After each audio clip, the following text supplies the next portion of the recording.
आप लोग के कश्यप मैथमेटिक्स में स्वागत करता हूं। तो कुछ लाइनें जो कि बोर्ड पे लिखी हुई है, हम आपको समझाना चाहते हैं।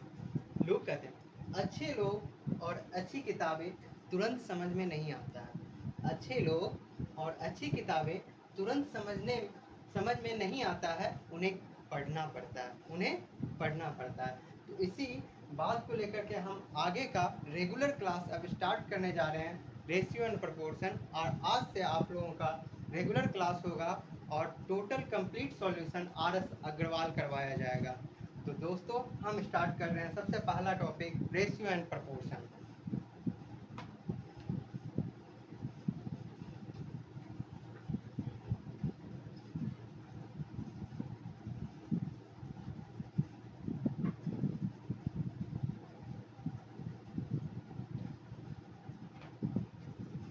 सबसे पहला टॉपिक हम लोग स्टार्ट करने जा रहे हैं, ratio and proportion. Ratio and proportion.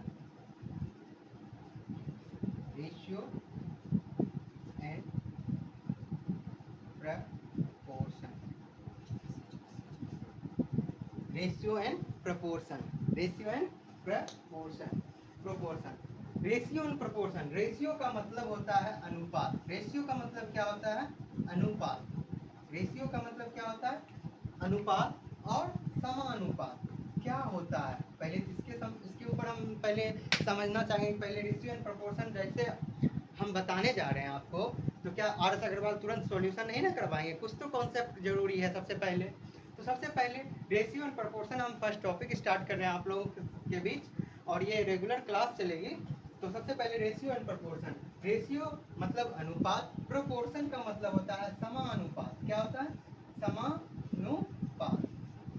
अब इसके बारे में समझते हैं। सबसे पहले रेशियो के बारे में समझेंगे, फिर प्रोपोर्शन के बारे में हम समझेंगे। तो दोस्तों सबसे पहले काम करते हैं कि रेशियो होता क्या है। रेशियो क्या होता है तो ये समझिए, जैसे कोई भी रेशियो हम ले लिए, सपोज A:B। A:B मतलब A अनुपात B। A अनुपात B क्या क्या इसमें कुछ समझ में आया? नहीं। होता क्या है, जैसे 7:8 लिए, क्या लिए? 7:8। कभी भी ये नंबर अपने आप में कंप्लीट नंबर नहीं है, क्योंकि रेशियो हमेशा कंपैरिजन को बताता है। रेशियो क्या करता है? हमेशा कंपैरिजन को बताता है। ये नहीं है कि रेशियो में है ये 7 हो गया तो एक्चुअल में ये 7 ही होगा, नहीं, नथिंग, कभी नहीं। तो रेशियो हमेशा क्या बोलता है?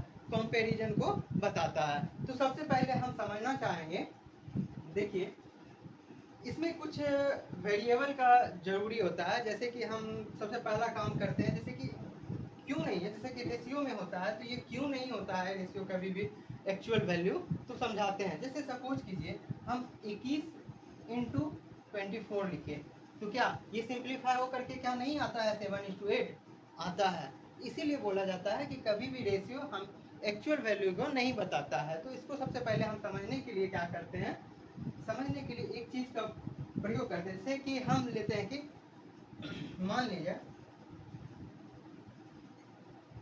1 पाथ।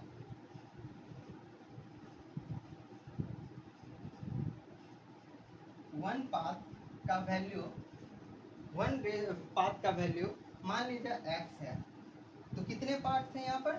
7 पार्ट। इसका वैल्यू कितना हो जाएगा? 7x। उसी तरह से 8 पाथ का वैल्यू क्या हो जाएगा? 8x। इससे हमको क्या हो जाता है? नंबर की जानकारी हो जाती है। यहाँ से हम कुछ भी कर सकते हैं। तो इसी तरह से रेशियो को आगे भी हम समझते हैं। सबसे पहला रूल क्या होता है उसके बारे में समझेंगे। समझ गए आप लोग दोस्तों? तो चलते हैं आगे।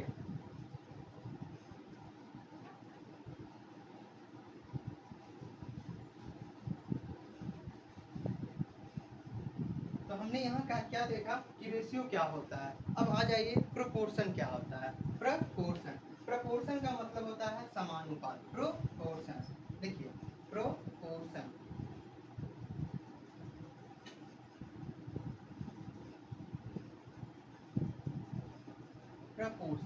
प्रोपोर्शन का मतलब ही होता है समानुपात।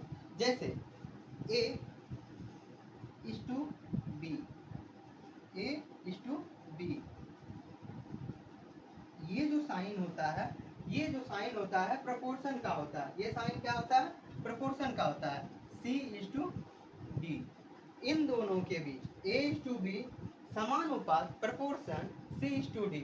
मतलब क्या होता है कि ये जो है ना इक्वलिटी को बताता है, इक्वल को बताता है। क्या किस किस चीज को बताता है?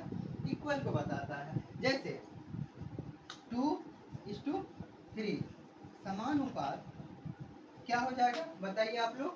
2:3 इक्वल 2:3। मतलब ये भी ए और बी का जितना वैल्यू होता है वही वैल्यू सी और डी का भी होता है, क्योंकि इसके बीच प्रोपोर्शन का साइन होता है जो कि होता है इक्वल, जो कि क्या होता है? इक्वल होता है।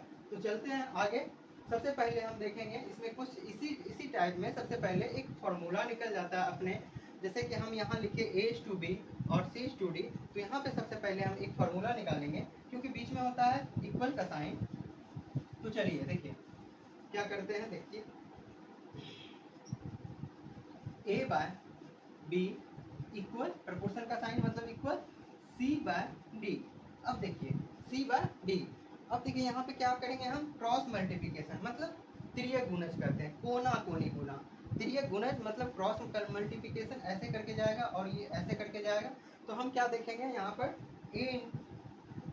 A multiply D equal B multiply C। B multiply C।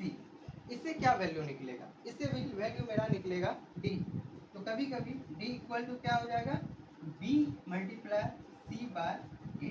ये आपका फोर्थ नहीं कहता है, चतुर्थांश निकालिए।